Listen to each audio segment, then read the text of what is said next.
think the most important thing is mathematically knowing that you're safe, and you know, until that happens, then you know, I'll always be very, very wary, especially in this game. We always talk about the start of the season reaching that 40 points target. You're almost there, even psychologically. Would that be something to aspire to? Well, it was very important over the past month or so that we picked up points, which we have done, because we finish, you know, with 3 out of the top 4 teams at the moment in the Barclays Premier League. So we know the next 5 games are going to be really, really difficult for us. So to pick those points up was vital. What's been key for you? Because you went through a period of 5 games or so where you couldn't get a win. Now it's 3 wins in a row. What's changed? Anything changed? As I've said, I think what you learn about being in this league is not to get too carried away when you're winning and not too carried away when you're losing, because it can spin round so quickly. So it's just, you know, maintaining the focus, the players' focus on the job ahead, and they've been absolutely fantastic. You mentioned how tough the run is that you've got, starting off with Everton, of course. With the way they're playing, I think 6 wins in a row at the moment. Are they playing perhaps as well as anyone in the country right now?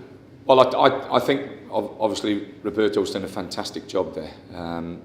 You know, they lost Fellini, Jelavic went as well, and he's replaced them with you know, really, really good signings, people who have come in.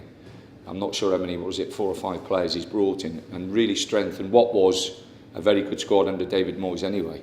So they've improved without a question of a doubt. So we know it will be a tough game. How big an achievement would it be for them? They moved themselves into that 4th place now, but given what you're saying, I don't care about them. I'm more concerned about us. But just in terms of, I mean, you touched on it there about Roberto Martins and that job that he's done for a club of their size and taking over. Yeah, no, absolutely fantastic. He's done a fantastic job, and you know, we've got to focus on trying to go up there and get something out of that game. Our big, you know, or our focus is about Crystal Palace and what we're going to do to try and win up there or try and get a point up there. Your focus obviously is on you staying up, and at the top of the table, as you mentioned, that you've got to play these teams as well. Massive game yesterday. I just think it's been an exciting season. Whether you know, whether you've been down the bottom of the league or whether you're at the top of the league, it's been as exciting a season in the Premiership for years, and that goes for, you know, a lot of the clubs who are still involved in trying to get over the line to stay in the league for next season, or the people who are trying to win the league. And you know, like you say, you know, Chelsea, Man City, Liverpool, you know, it's fantastic that they're still fighting it out. Do you see yourselves having a say in where the title race is going to go? Well, we play the teams. We play Man City and Liverpool at home. But our focus is not worrying about whether we stop them from doing anything. Our focus is making sure that we set, you know, sail and cross the line, which is very, very important for us to stay in the Premiership. Could it be motivation for you though? Because everyone's saying, "Oh, Liverpool win all their games, they're champions, and they're in touching distance now." And are you down here thinking, "Well, hang on a minute, no, it's not straightforward. They're going to win all their games"? No, I'm thinking Crystal Palace. I'm not thinking what you're thinking. So you see where I'm just thinking Everton, Crystal Palace. How can we get up there, play against a very, very good side, and get something out of the game? When that game's over, I'll be thinking about the next game, which is actually West Ham.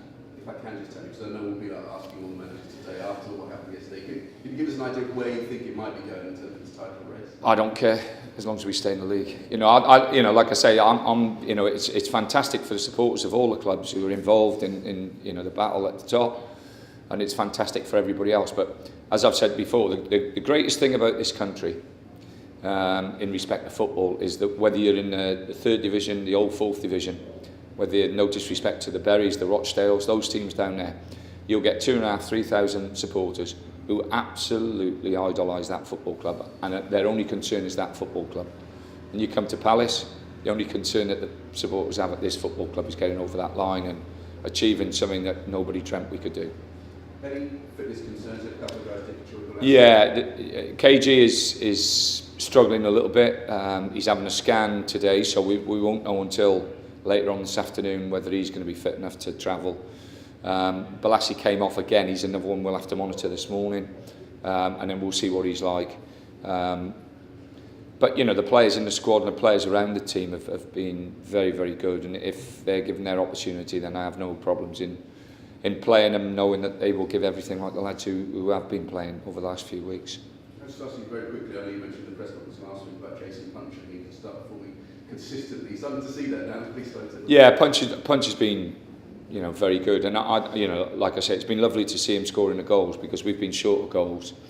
So it's lovely to have him score the goals, and he's taken the goals with aplomb as well. They've been some good goals he scored, and we just hope that one or two of the others will you know, dip in from now until the end of the season as well.